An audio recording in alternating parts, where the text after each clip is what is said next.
Well, hey everybody, welcome back once again to Photoshop Elements TV, the only place you need to go on YouTube to learn everything you need about photo editing in Photoshop Elements. I'm your host Jack, and I'm sure the title already gave it away, but today we are creating a soft focus, or we also call this a shallow depth of field. Now this photograph is not too bad. I was shooting this with a f-stop of 1.8 with my 35mm lens.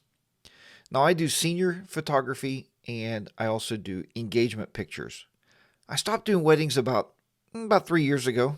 It just got too much and too overwhelming, so I just wanted to get away from shooting weddings and go back to what I truly enjoy taking pictures of, and that's just really nice portraits with really nice backgrounds.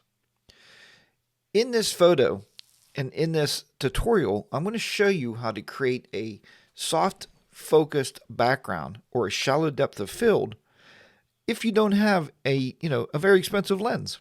We all start with kit lens, and that's just fine. It's very easy to edit your photos and give it that same quality and that same look. So here we have a recent senior shoot that I did, and we are going to take this photo. Now, as you can see, the background is kind of in soft focus now, right? See, it's just a little bit blurred out. But we're going to make that even more intensified. And let's just say it wasn't. Let's say the whole entire picture was perfectly in focus and you wanted to bring that subject out and pop that subject off the screen. Here's how we'll do that. First thing we're going to do is on the background image here, we are going to, on your keyboard, hold down Control J, or on a Mac, you would do Command J. And we're going to duplicate that background layer. Why do we do that? We do that so we never destroy that original picture. We always have that original here, and we're just going to shut the little view button off here, the little eyeball. Just shut that off. We don't need that. The next thing we're going to have to do here is we are going to make a selection of our subject. Now to do that, we're going to use the selection brush, and with the selection tool, actually is what it's called. Let's go up here and see. It's called the selection brush tool. Now with the selection brush tool selected, we're going to come down, and now this happens to be Photoshop Elements 2022, and it comes with an auto selection. I believe it was in 2021 also. And with the auto selection, I am using a Wacom tablet. We are going to make a selection around our subject just by going over it with a square. And you know how difficult it is selecting somebody, right? By just any other means. So we're going to go up here.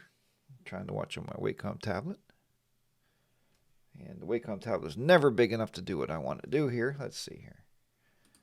Let's undo that. So all we're going to do is just go right around the subject here. Just like so. And stay as close as we can here. That's telling Photoshop Elements what we would like to select. And just leave it go. Let Photoshop Elements do its magic. And there we go. So the selection is fairly good. It actually does a really good job of auto-selecting these days. It saves a lot of time with you in the editor. Trust me, I've done it the old way, where you try to go around them with the polygon tool, or you try to go around the elliptical tool, or there's just so many different ways. Now let's say this selection was not perfect. That's okay, because we can go down here to the brush tool. So you can come down here to the brush, click on the brush tool, and you can add or subtract. Right down here at the bottom left of your screen. Add or subtract. Now what we're going to do though is I like to look at this. It's on selection right now, but I like to look at it with a mask. What does the mask do? Well, here. What the mask allows us to do is take that background and throw a color on it. Now that color can be anything. You can see I got it selected to red right now, but you can do blue. You can do a blue color if you'd like to, maybe a light blue. Whatever's good for you, whatever's good for your eyes. I like red just because it works out really, really well. Okay, let's say we want to add, and we need to add a place on our selection. All you got to do is come up here at the top, and you can just simply add by just coloring over the area. Wherever you might want to add to, you can just color over the area with your brush, and you can add to the selection around her hair or any other place you want to do that. Okay, it looks really good there. So we're going to put down my Wacom pen. I don't need that right now. We're just going to use the mouse. Most of you just have a mouse anyway. Trying to find my mouse. There it is. Okay. Let's go back to selection. And the selection, you see the old standard marching ants around the subject. All right. What you have to do now is we want to select the background, not her. So go up to select and go to inverse. When you do an inverse now, we're selecting all the background and not your subject. Once that's done, what you want to do is hit the Command J or the Control J. Now you have it set just like mine. Now, like I said, I get a lot of emails when I do this kind of tutorial and they say, it didn't come out like yours. It's because you missed the step of select and inverse to get just the background. Once you do that, I want you to get in the habit of renaming your layers. So go ahead and right click on layer 2, click on rename, and type in here soft focus and hit your enter key. That way we always know what edit we're doing on a particular layer. It just helps you down the road. When you start getting a ton of layers and you're not really sure which one you wanted to delete and which one you actually worked on the layer, this helps you remember. With the soft focus layer selected, now you want to go to filter. We're going to go to blur and Gaussian blur. Now, I have this set to 25, and you can see immediately the background is more blurred out. All right. Now, if you uncheck preview, you can see that's the original, and that's more blurred. Be careful. A lot of people, when they get overzealous with editing, and what I mean by that is they tend to want to take this bar and come like this. All right, look at that. You totally blew out the whole background. Nobody knows really what that background is.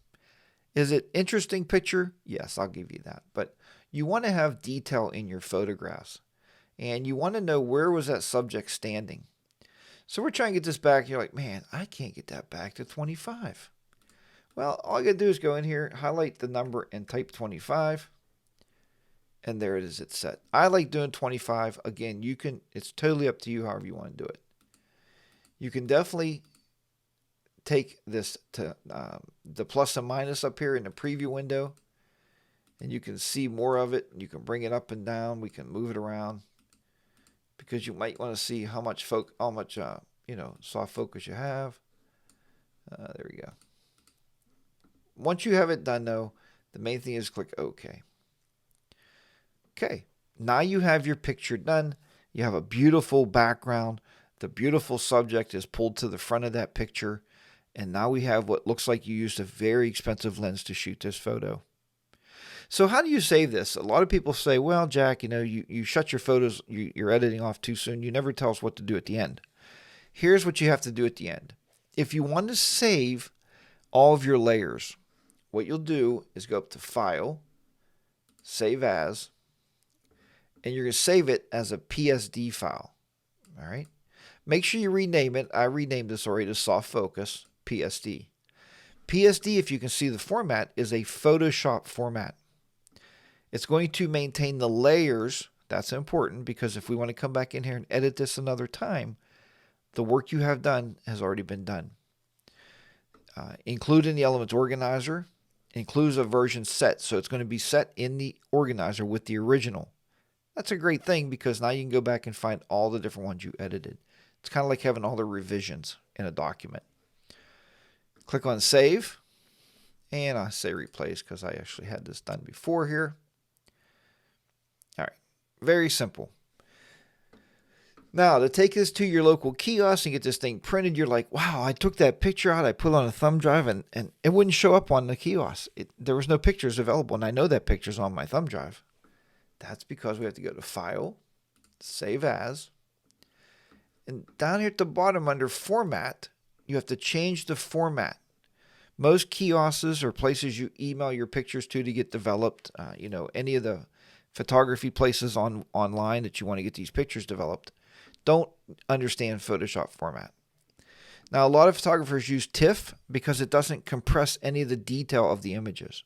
I'm not saying it makes the image smaller, it just doesn't compress the details of the image. But I like to use JPEG, so yes, it's a little compressed, but it makes it a little bit smaller file format. Click Save. And when you do that, this little JPEG options is going to pop up here on the screen. Now, if you're saving this for the web, you could probably take this all the way down to, let's say, 4. And you can see it's a 1 megapixel picture, or 1 megabit picture. That's the size of the picture. But if you're going to print this thing anything bigger than a wallet size, then you're going to want more megapixels to get more detail in that print. So if you're going to get it printed, run it all the way up to maximum. And you can see it's an 8.5 megabit file. So it has more detail in that picture. That's what this is doing. And it will allow you, when you print it, to print it to bigger sizes. Heck, you can print this to 11 by 14, and it's going to look just fine. Once you do that, click on OK. And now your picture's saved. So now we have a PSD file to go back if we ever want to work on the layers, as well as we also have the JPEG that you're going to copy onto your flash drive or send it out to your local developer, or online developer, whoever, to have your pictures developed.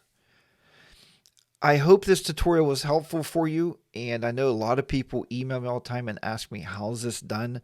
So I wanted to get this edit out there to you. To all my new subscribers, thank you so much for clicking that subscribe button. If you're just passing by and you have not clicked the subscribe button, please do so. We would love to have you on board so you'll be notified of future videos. So thank you again, everybody. And until next time, remember, as always, keep that shutter clicking, keep the editor editing, and I'll see you back here in the next video. Bye for now.